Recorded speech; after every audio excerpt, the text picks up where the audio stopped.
TikTok, Instagram, Facebook, YouTube family, live from the Dave Cave. Today I'll be talking about making balanced meals again, but this time we'll be talking about raising your freezer game.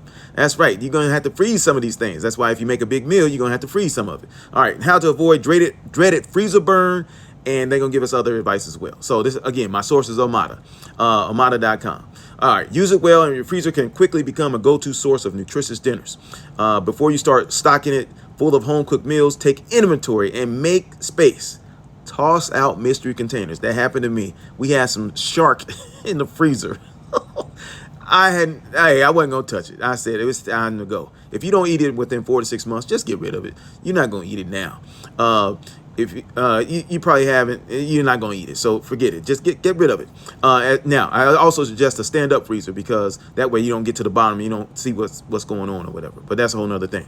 Now, as you freeze new leftovers and add to your stock of freezer staples, keep these tips in mind. It's about 8 of them, so I'm gonna roll with you. All right, chill first. Cool food in the fridge before freezing. I did not know this. You cool it in the fridge first, then you put it in the freezer. Makes sense.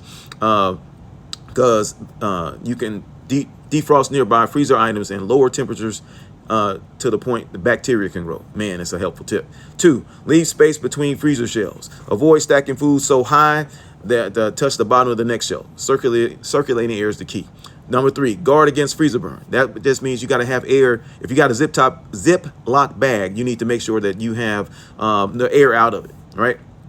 Cutting the air out of it, the Ziploc bag.